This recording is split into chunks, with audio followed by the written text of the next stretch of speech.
चलिए फिर से आप लोगों को पार्थ एजुकेशन के इस मंच पर स्वागत है। आज हम लोग क्वेश्चन पेपर डिस्कशन पर आ चुके हैं।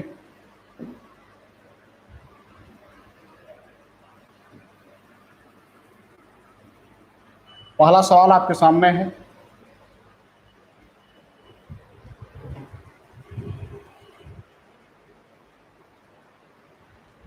जब उष्ण और हल्की वायु ठंडे और अधिक गहरी वायु के विरुद्ध चलती है तो पूर्ववर्ती दूसरी के ऊपर चढ़ जाती है। यह एक वाताग्र कहलाता है। फिर से रिपीट करें, जब उष्ण और हल्की वायु ठंडे और अधिक वायु के विरुद्ध चलती है तो पूर्ववर्ती दूसरे के ऊपर चढ़ जाती है। यह एक वाताग्र कहलाता है। विचार करिए आप लोग, क्या होगा उत्तर इसका।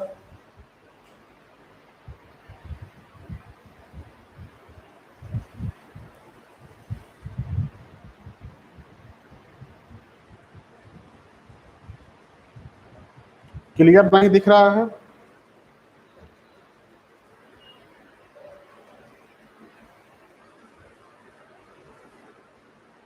अब्दुल कलाम सी लिख रहे हैं, विष्णु सैनी सी लिख रहे हैं।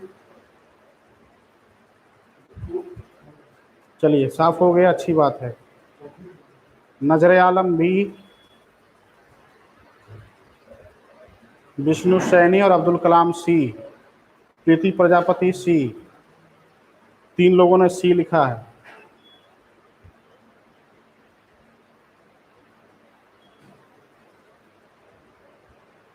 सृजन पटेल गुड इवनिंग, ठीक है बी। चलिए बहुत ही बेहतर, जो लोग सी लिखे हैं विचार करें और बाकी लोग उस वाताग्र विचार करें। देखिए अवरुद्ध वाताग्र का कोई कंसेप्ट है ही नहीं, ठीक है। ये वाताग्र की चौथी, देखिए सवाल समझिएगा। बर्कनीज ने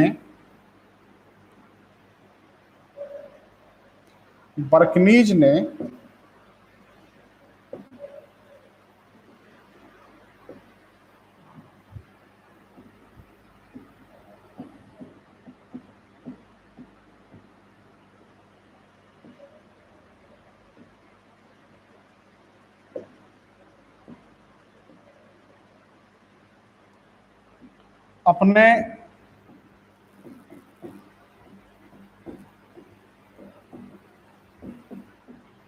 ध्रुवीय वाताग्र सिद्धांत में वाताग्र के 4 स्टेज या अवस्थाओं को बताया था।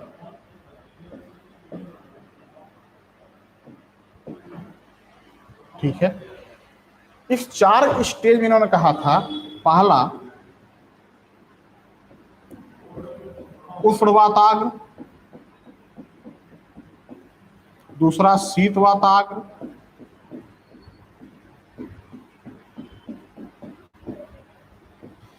तीसरा जो था पहला इन्होंने कहा था स्टेशनरी फ्रंट, स्थिर वाताग्र,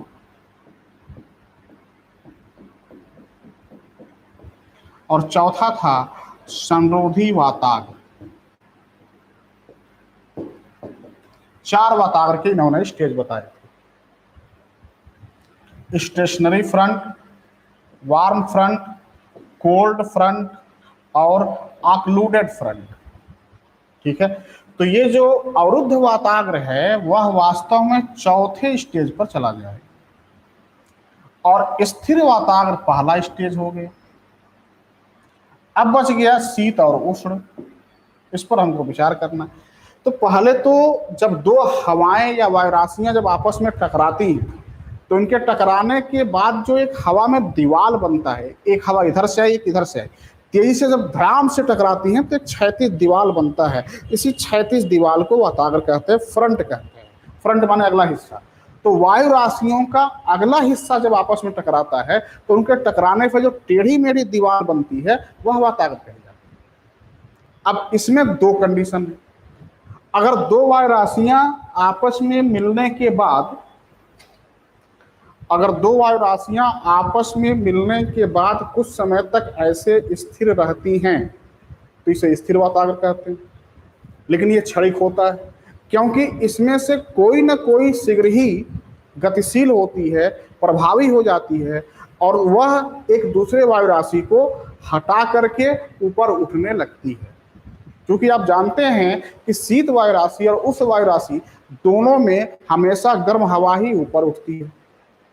अब अगर गर्म हवा, ध्यान समझिएगा, वातावरण की परिभाषा यही है, अगर गर्म हवा, ये ठंडी है ये गर्म है, तो अगर गर्म हवा ठंडी को हटाती है तो जो एक्टिव होगी उसी के नाम पर वातावरण नाम रखा जाता है। तो अगर गर्म हवा एक्टिव हो गई, गर्म वायु एक्टिव है तो उष्ण वातावरण। अगर शीत वायु एक्टिव होकर के गर्म को हटा रही है तो उसे क्या कहेंगे? शीत वातावरण कहेंगे। सवाल में कह रहा है कि जब उष्ण और हल्की वायु ठंडे और अधिक गहरी वायु के विरुद्ध चलती है, यानी यहां पर गर्म वायु एक्टिव है, तो मतलब सीधा सा क्या होगा? यह उष्ण वातावरण होगा। यहाँ पर कौन सी वायु एक्टिव है? गर्म वायु एक्टिव है, तो यहाँ पर वातावरण कौन सा होगा? उष्ण वातावरण। चलिए, इसमें उत्तर होगा उष्ण वातावरण, सही उत्तर हो जाएगा।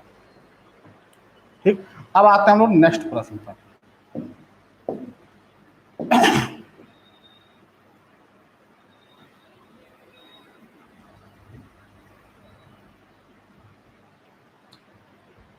बता चुके हैं इसको, सागर नितल उच्चावच के क्लास में हमने बताया था आपको। इसका उत्तर बताइए। प्रकाशित क्षेत्र की गहराई के बीच है, क्या होगा उत्तर? Omnath B, Savitri Chaudhary B, Omnath B, Vinod Kumar B, Praveen Rani B, Komal Jai B, बहुत अच्छी बात है, गुंजन कुमार भारती बी, सब लोग बी, बहुत ही अच्छा, बहुत ही अच्छा। नाहिद खान कहाँ थी आप? बहुत देर बाद ज्वाइन किया आपने। राजकुमार बी, ठीक है। करिश्मा चौधरी, एन क्या लिखा है आपने? समझ में नहीं आया, ठीक है। लक्ष्मी राजपूत बी, बहुत ही बेहतर। चलिए, क्लास से जुड़े रहिए, इसी तरीके से उत्तर। देखिए, हमने कहा था कि महासागर में जहां तक सूर्य की किरणें आसानी से प्रवेश कर जाती हैं, ठीक है, उसे महासागर का फोटिक जोन कहते हैं, जो लगभग 180 फैदम या 200 मीटर तक होता है। सवाल यही पूछा गया है, ठीक, यहाँ पर ये सवाल पूछा गया है। अब हम लोग आते हैं नेक्स्ट सवाल पर।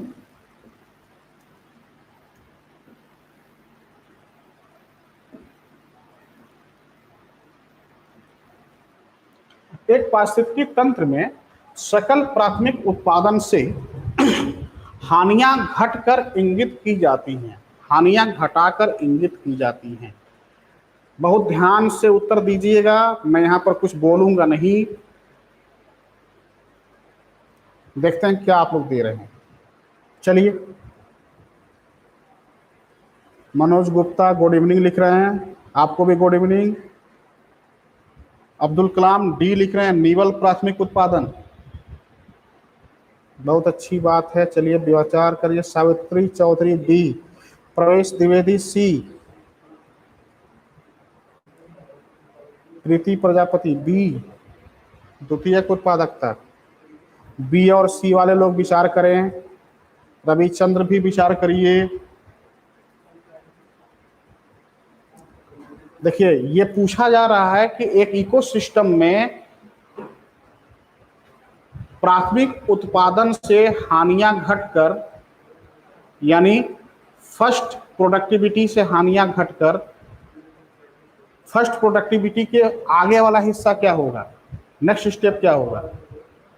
तो ग्रास प्रोडक्टिविटी होगा, या नेट प्रोडक्टिविटी होगा, या नेट फर्स्ट प्रोडक्टिविटी होगा?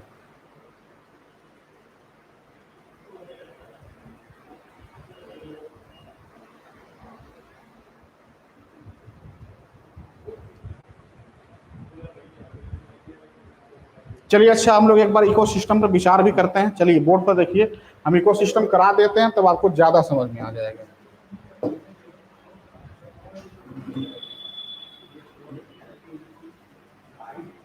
निप्पू भाई, ए निप्पू भाई, ये देखिए कहाँ चला गया।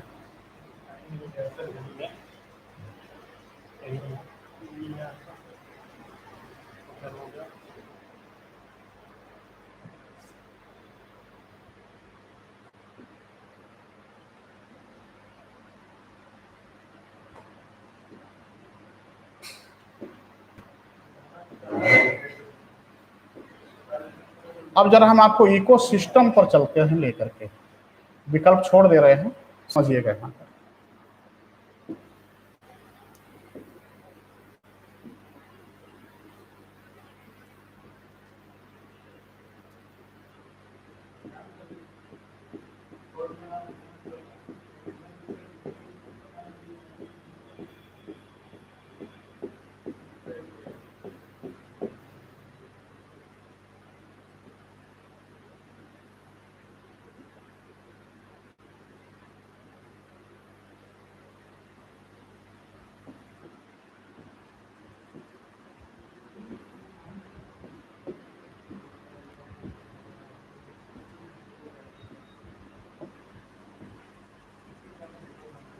बोर्ड पर आइएगा।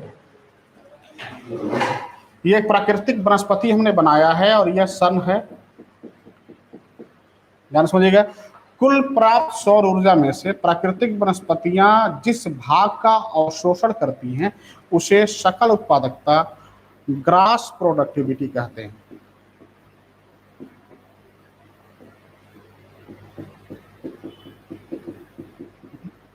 फिर से रिपीट कर रहे हैं। प्रथम दृष्टया वनस्पतियों को जिस सौर ऊर्जा की प्राप्ति होगी उसे क्या कहेंगे, और उसको प्राप्त करके प्रकाश संश्लेषण करेंगी। प्रकाश संश्लेषण के बाद वनस्पतियां अपने मेटाबॉलिज्म की क्रिया को करने में भी तो कुछ खर्च करेंगी ना, अपने उपापचयी क्रिया को करने में कुछ खर्च करती। तो सौर ऊर्जा मिला, प्रकाश संश्लेषण हुआ, तो जैसे ही सौर ऊर्जा मिला, प्रकाश संश्लेषण हुआ, उससे जो ऊर्जा प्राप्त होगी उसे ग्रास प्रोडक्टिविटी कहते हैं। इस ग्रास प्रोडक्टिविटी में से वनस्पतियां कुछ भाग का उपयोग अपने मेटाबॉलिक क्रियाओं को करने में करती हैं, जिससे संचित ऊर्जा जो उनके पास रह जाती है उसे नेट प्रोडक्टिविटी कहते हैं।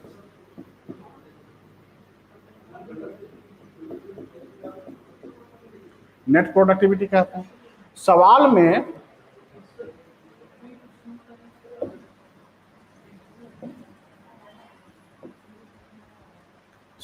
में हमने ये फिगर बनाया था,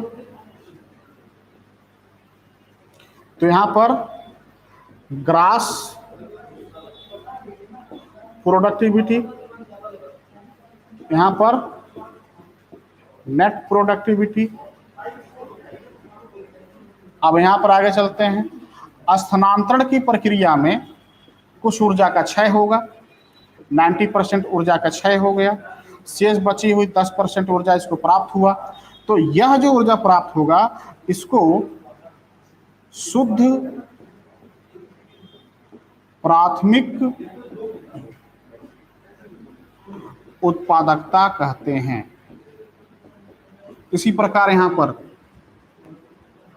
90% 10% प्राप्त होगा, इसे शुद्ध द्वितीयक उत्पादकता कहते हैं। अब इसी प्रकार यहां से 90% क्षय होगा, 10% प्राप्त होगा, तो जो बचेगा उसे क्या कहेंगे, शुद्ध तृतीयक उत्पादकता कहते हैं। ठीक है। अब आपसे सवाल जो पूछा जा रहा है वह पूछा जा रहा है कि हानियां घटाकर क्या कहेंगे। तो जरा समझिएगा कि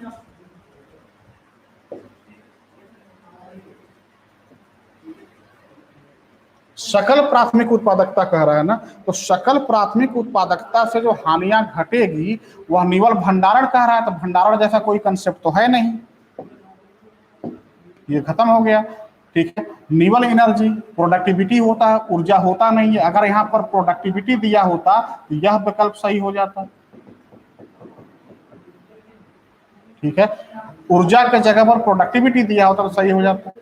ठीक है। और निवल भंडारण दे रखा है, अगर निवल प्रोडक्टिविटी दिया होता, नेट प्रोडक्टिविटी दिया होता तो यह भी सही हो जाता। अब क्या हो जाएगा, निवल प्राथमिक उत्पादन, यानी ये वाला तो दिया है, ये हो गया सकल प्राथमिक उत्पादन, ये हो गया। ये वाला विकल्प में कहीं है नहीं, तो अब यही वाला होगा ना,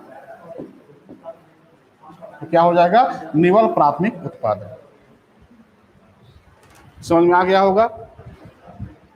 निवल का मतलब नेट। ठीक है। चलिए अब अगले सवाल पर चलते हैं।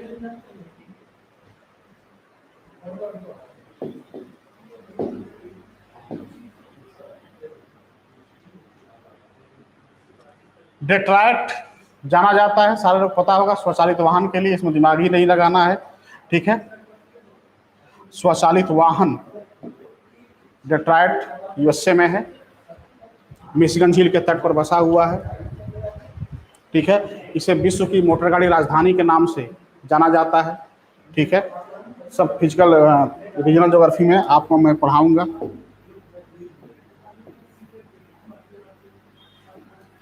चंदन सामान्यतः कहाँ पाया जाता है?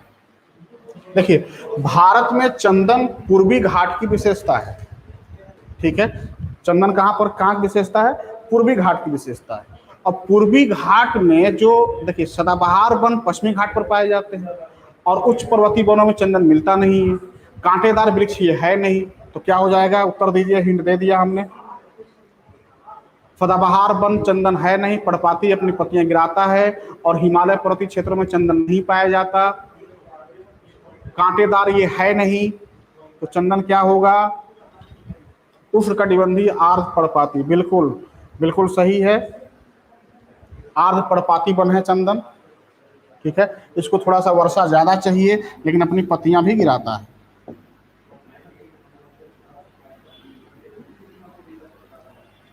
निम्नलिखित में से कौन सा पृथ्वी का एक प्रमुख प्रमुख तत्व है? प्रश्न का उत्तर दीजिए। अंजू भारती बी, लोहा। सोचिए, सोच के बताइए, सवाल 2 पूछा जाता है। कनक चौहान डी।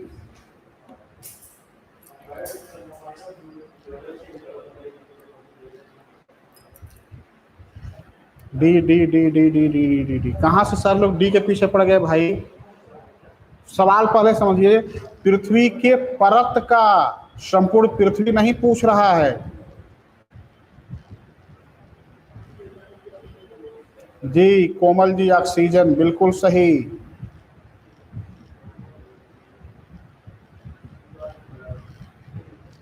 ठीक है, देखिए पृथ्वी के परत के यानी पृथ्वी के क्रस्ट में ओसियाल फेक नाक में तत्व पाए जाते हैं, यानी ऑक्सीजन, सिलिकॉन, एल्युमिनियम। सबसे ज्यादा मात्रा ऑक्सीजन का है। ये पिछली बार के पीजीटी में पूछा गया सवाल था, ये ध्यान रखिएगा। ठीक है, ऑक्सीजन सही उत्तर होगा इसका। ठीक है, आप लोग जो बता रहे हो संपूर्ण पृथ्वी में सर्वाधिक मात्रा किसकी है?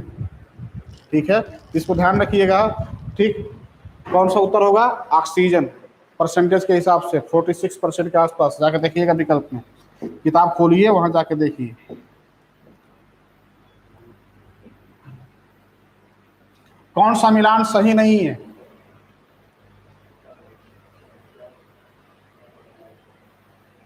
इसका तो उत्तर इसी में दे दिया है, सवाल में ही। चलिए खोलिए, सवाल में ही उत्तर है इसका। बताइए आप लोग।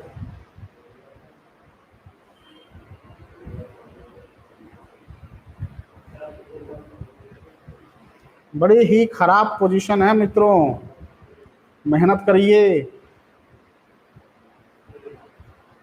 नजर आलम डी लिख रहे हैं, बाकी सारे लोग ए लिख रहा है, कोई बी लिख रहा है। सोच समझ के उत्तर दीजिए आप लोग। हमने कहा कि सवाल में ही उत्तर है।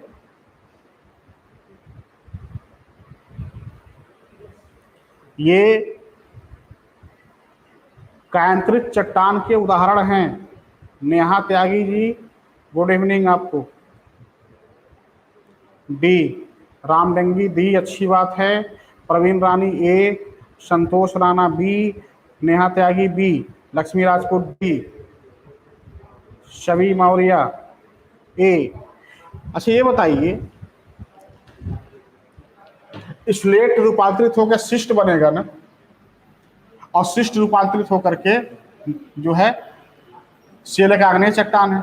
चूना पत्थर जब रूपांतरित होता है तो संगमरमर बनता है, इसमें कोई डाउट सही है। स्लेट शिष्ट बनता है। ठीक है, और बलुआ पत्थर क्वार्टजाइट में बदल जाता है, ये भी सही है। ठीक है, सेल स्लेट में स्लेट शिस्ट में बदलता है, तो आगे चल करके ये क्रम मिलता ही है, सेल स्लेट स्लेट शिस्ट में। ठीक है, लेकिन बलुआ पत्थर कभी भी स्लेट में नहीं। हमने क्या कहा? उत्तर यही छुपा है, देख रहे हैं।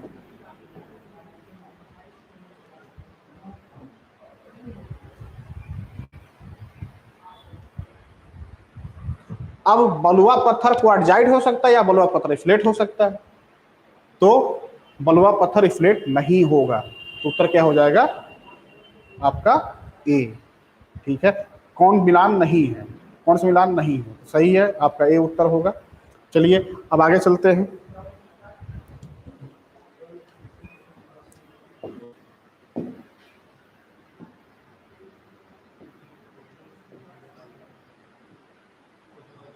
निम्नलिखित में से कौन सा कोयला खनन करने में मुश्किल है? देखिए एंथ्रेसाइट, बिटुमिनस, लिग्नाइट और पीट, ये 4 कोयले के प्रकार दिए हुए हैं। इसमें आपको बता दें कि विश्व में सबसे उत्तम कोटि का कोयला एंथ्रेसाइट है, सेकेंड उत्तम कोटि का कोयला बिटुमिनस है, तृतीय उत्तम कोटि का कोयला लिग्नाइट है, पीट एक दलदली कोयला है, दलदली मृदा में पाया जाता है। ठीक है, अब यहाँ पर जो सबसे उत्तम कोटि का है,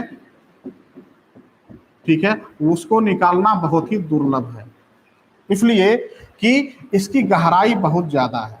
विश्व में जहां कहीं भी एंथ्रेसाइट पाया जाता है, इसकी गहराई इतनी ज्यादा है, इस कोयले का दोहन करना अत्यंत ही कठिन हो जाता है। इसीलिए सबसे बेहतर उत्तर होगा आपका क्या? आपका एंथ्रेसाइट।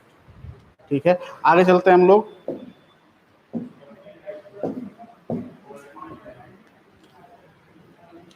निम्नलिखित में से कौन सा कथन सत्य नहीं है? नदी का अधिक दबाव एक स्थगन में चलता है, नदी अपने लंबवत तट को सीधे तट की अपेक्षा अधिक काटती है, नदी पर भार बढ़ने पर अपर्दन क्षमता कम होती है, जब वेग अधिक होता है तो नदी अधिक भार लेकर चलती है। सत्य नहीं। विचार करिए, बहुत ही अच्छा प्रश्न है।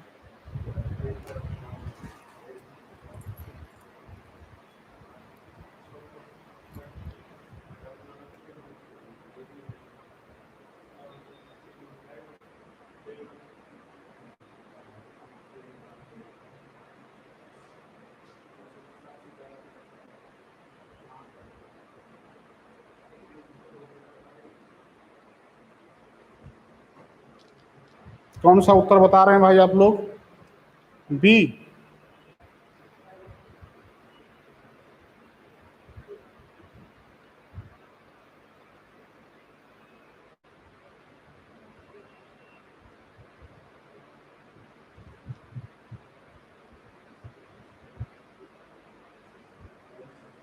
बी।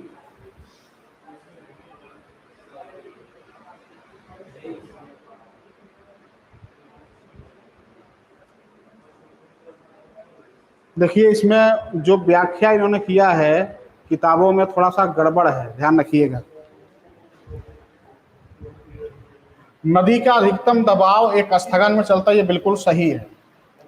नदी जो दाब डालती है, नदी के तली पर जो दाब डालता है, श्यान बल का नियम आप लोगों ने पढ़ा होगा। जो लोग नहीं जानते मैं आपको बता दूं, कमेंट करना बंद करिए और ध्यान से समझिए मैं क्या बताने जा रहा हूं, थोड़ा सा समझिएगा। श्यान बल ये कहता है कि जल के 2 परतों के बीच में जो घर्षण बल काम करता है उसे श्यान बल कहते हैं।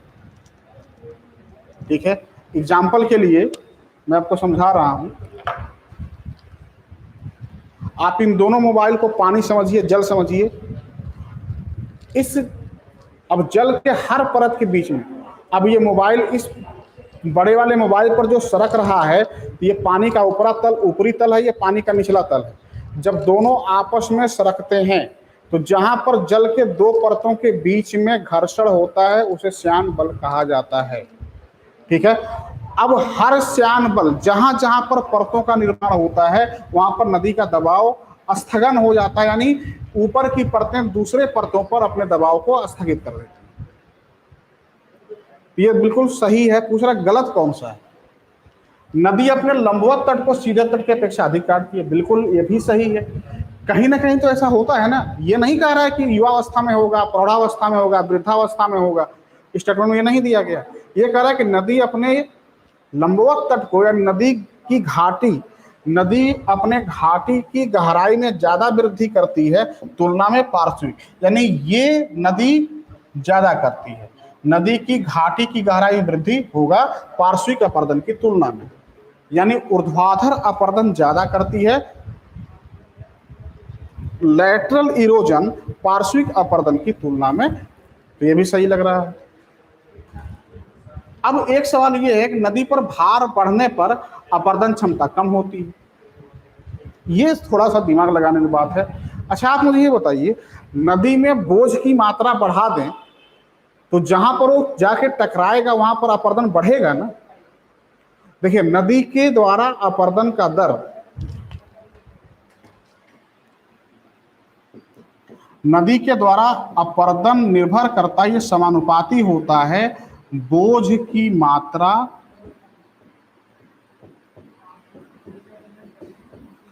और नदी का वेग, दोनों पर। नदी का वेग बढ़ेगा, जल का वेग बढ़ेगा, अपरदन बढ़ जाएगा। और नदी में अवसादों की मात्रा ज्यादा होगी तो ये अवसाद जाकर के टकराएंगे तली पर, या जिस भी स्थल से टकराएंगे उसको अपरदित करेंगे, काटेंगे, छाटेंगे। तो नदी का बोझ जो बढ़ेगा उससे क्या हो जाएगा, अपरदन की मात्रा क्या होती है, बढ़ जाती है। तो यहाँ पर ये थोड़ा सा हमको ये गड़बड़ लग रहा है कि नदी का भार बढ़ने पर अपरदन क्षमता घटती है। इन्होंने कहा कि जब वेग अधिक होता है तो नदी अधिक भार लेकर चलती है। ये तो सही बात है भाई, पानी का जब वेग बढ़ा देंगे तो भार अधिक लेकर चलेगी ना। ठीक है, तो सी हमको उत्तर ज्यादा सही है। ठीक है, किताब में शायद हमको लग रहा है डी दिया हुआ है, देख लीजिएगा जाकर के उसको। सी ही ज्यादा सही है इस सवाल के अनुसार, जो इन्होंने प्रिंट किया है, हमारा टाइपिस्ट महोदय ने जो प्रिंट किया है इसके अनुसार सी ज्यादा सही है। ठीक है, अब अगला सवाल हम आपको लेकर के चलते हैं।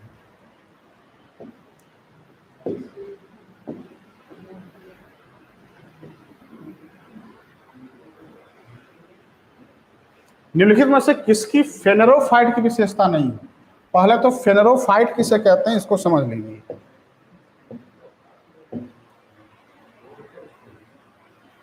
फेनेरोफाइट समझिए, ये वे वनस्पतियां हैं जो बीजों से उगती हैं, बीज से उत्पन्न होती हैं।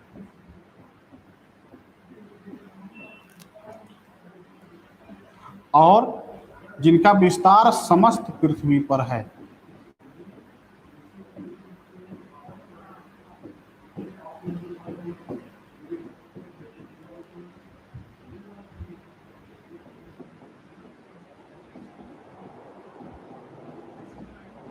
ध्रुवों पर नहीं पाई जाती, ध्रुवों पर नहीं पाई जाती। अब आप उत्तर दीजिए, फेनेरोफाइट किसे कहते हैं?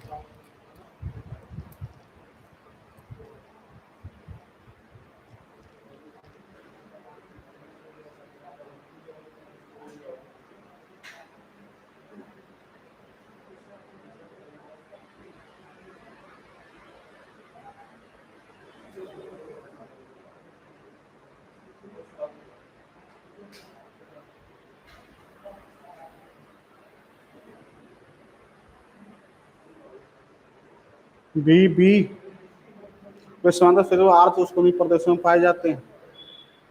लिख तो दिया समस्त पृथ्वी पर मिलती हैं, तो समस्त पृथ्वी पर शीतोष्ण भी मिल जाएंगे और उष्णकटिबंधी भी हो जाएंगे और आर्द्र भी हो जाएंगे, सारे प्रदेशों में ये मिलेंगी। तो बी तो सही है। पूछ रहा है सही नहीं है, तो जब समस्त पृथ्वी पर हैं तो ये तीनों कटिबंध में मिल जाएंगी।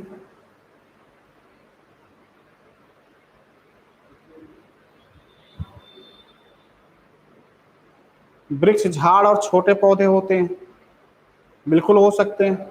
बीज से उगने वाले पौधे, जो पौधे बीज से उगते हैं वे वृक्ष भी होते हैं, झाड़ियां भी हो सकती हैं और छोटे पौधे भी हो सकते हैं। तो ये भी सही हो गया, ये भी सही हो गया। और इन ये जो पौधे हैं, जैसे आम का पेड़ है बीज से उगता है, कोई भी पेड़ वो अधिक शीत भी सह सकता है, उष्ण भी सह सकता है, सूखा भी सह सकता है और तीव्र हवाओं को सह सकता है, ये भी सही हो गया। ठीक है, अब इन पौधों को पुनः पैदा होने वाली कलियां, कलियां का मतलब लता तभी होती हैं, कलियां नहीं होती हैं इसमें, ये बीज से पैदा होता है। ठीक है, तो ये गलत है, डी इसका उत्तर होगा, यानी डी गलत है, इसलिए इसका उत्तर डी हो जाएगा। ठीक है, अब यहाँ चलिए नेक्स्ट सवाल पर हम लोग विचार करते हैं।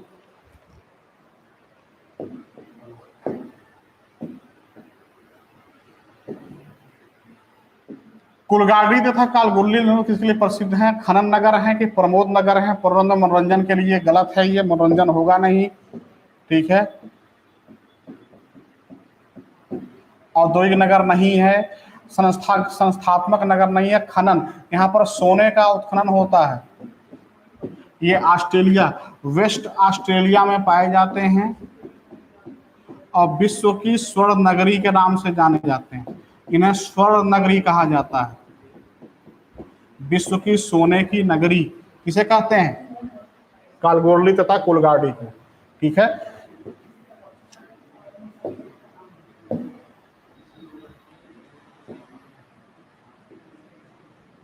निम्नलिखित में कौन सा सिद्धांत न्यूनतम मूल्य के सिद्धांत पर आधारित है? वेबर का सिद्धांत। वेबर ने अपने सिद्धांत को दो चीजों पर आधारित किया था, न्यूनतम लागत और न्यूनतम मूल्य। ठीक है, तो वेबर का सिद्धांत न्यूनतम मूल्य के सिद्धांत पर आधारित है। आगे पढ़ाऊंगा आपको, ध्यान रखिएगा।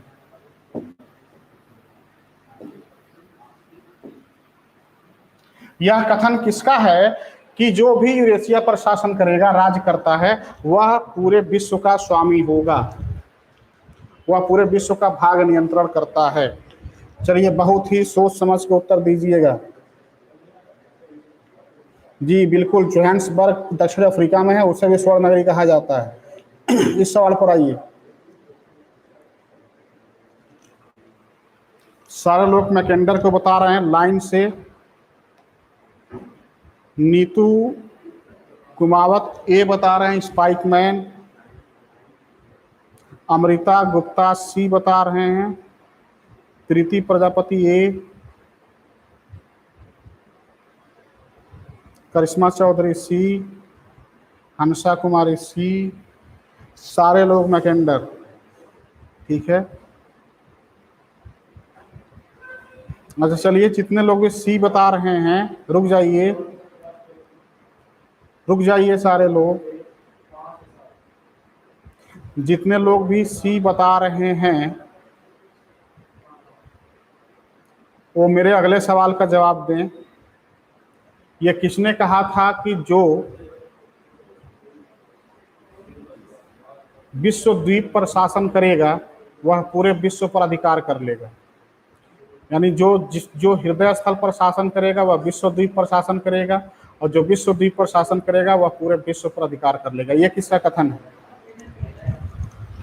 फिर से रिपीट कर रहा हूं, ये किसने कहा था कि जो हृदय स्थल पर शासन करेगा वह पूरे विश्व द्वीप पर अधिकार करेगा, और जो विश्व द्वीप पर शासन करेगा वह पूरे विश्व का अधिकार कर लेगा? ठीक है, नाहिद जी, निशा यादव जी, सितारा यादव, ये सारे लोग मैकेंडर के कथन बता रहे हैं। तो ये बताइए, इन दोनों कथनों में आपको अंतर दिखाई नहीं दे रहा? एक कथन जो लिखा हुआ, एक कथन जो मैं कह रहा हूँ, दोनों में अंतर है ना? मैंने हार्टलैंड कहा, विश्व द्वीप कहा, तो और यहाँ पर हार्टलैंड का नाम ही नहीं लिया गया है, विश्व द्वीप का नाम ही नहीं लिया गया है, तो फिर ये कथन कैसे मैकेंडर का होगा? जल्दीबाजी मत करिए। ठीक है, ये कथन स्पाइकमैन का होगा, ध्यान रखिएगा। स्पाइकमैन अमेरिकन खगोलवेत्ता थे। ठीक है, अमेरिका के नौसेना में थे ये। मैकेंडर के हृदय स्थल सिद्धांत के विरोध में, मैकेंडर के विरोध में इन्होंने अपना रिमलैंड थियरी दिया था। ठीक है, अपने इस रिमलैंड थियरी में इन्होंने कहा था कि जो व्यक्ति यूरेशिया पर राज करेगा वह विश्व के भाग का नियंत्रण कर लेगा। ठीक है, पढ़ाऊंगा मैं रिमलैंड थियरी। हाँ ठीक सूर्या जी, ऐसी बात नहीं है, आपने यही बताया था। ठीक है, तो इसको ध्यान रखिएगा, स्पाइकमैन इसका उत्तर होगा, ए उत्तर होगा।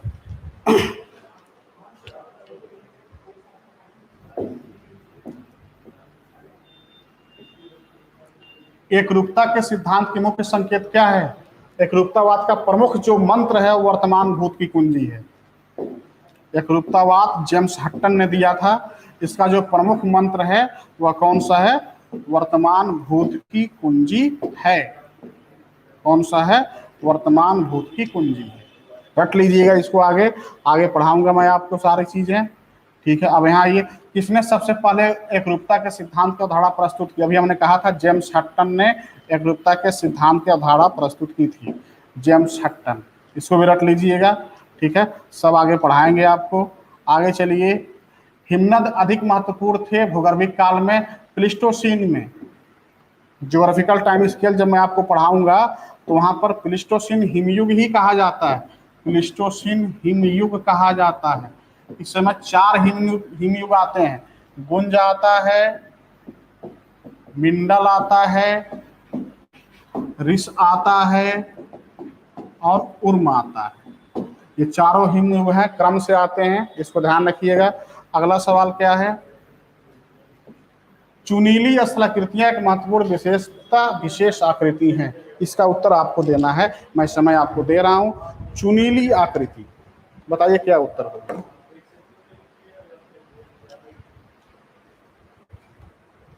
सी, बजादा। सोचिए सोचिए, तुरंत रिजेक्ट मत करिए, थोड़ा सा समय दीजिए। चुनीली का मतलब काष्ठ स्थलाकृति, बिल्कुल सही है नाहिद जी। और लोग विचार करिए। हंसा कुमारी बी, विजय लक्ष्मी सिंह बी, नीतू कुमावत बी, प्रवेश द्विवेदी डी। डी वाले विचार करें। नाहिद जी बी, बी वाले लोग सही हैं। चुनीली का मतलब काष्ठ स्थलाकृति, ऐसी स्थलाकृतियां जो चूना से बनी हो। इसका मतलब हो गया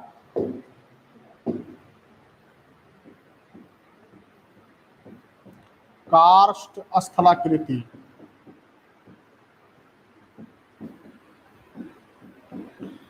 का उदाहरण कौन सा है? तो यार्डंग जीवजन, ये तो मरुस्थलीय स्थलाकृति है ना, पवन से बनेगा। घोलरंध्र यानी sink hole, swallow hole, doline, uvala, polje, पुनोर,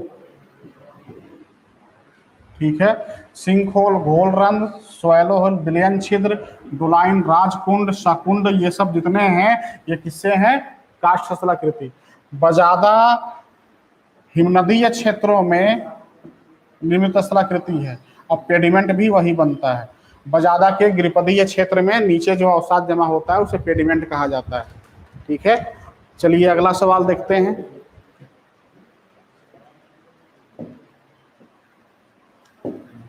सवाल खत्म हो चुके हैं। चलिए तो सारे लोगों को फिर से एक बार भूगोल के इस क्लास में सब लोगों से यही कहना है कि अब धीरे धीरे हम लोग अपने बैच की शुरुआत कर चुके हैं, ठीक है, और हम अपने टॉपिक को पर डे धीरे धीरे लेकर के आगे बढ़ते जा रहे हैं, ठीक है। रोहित सर आप लोगों से कुछ कहने वाले हैं, ठीक। सर को सुनिए, आप लोग बहुत ही अच्छे मित्र भी हमारे हैं और बहुत दिनों से साथ भी हमारा है इनका, ठीक है। और हम दोनों लोग मिल करके, आप लोग कम से कम इतना आशीर्वाद दीजिए कि हम दोनों लोग मिलकर काफ़ी आगे तक चलें, ठीक है। सर आ गए हैं, लीजिए बात करिए, आपसे रूबरू होने वाले हैं। ले सर। नमस्कार दोस्तों, गुड इवनिंग। क्या हाल है आप सबके?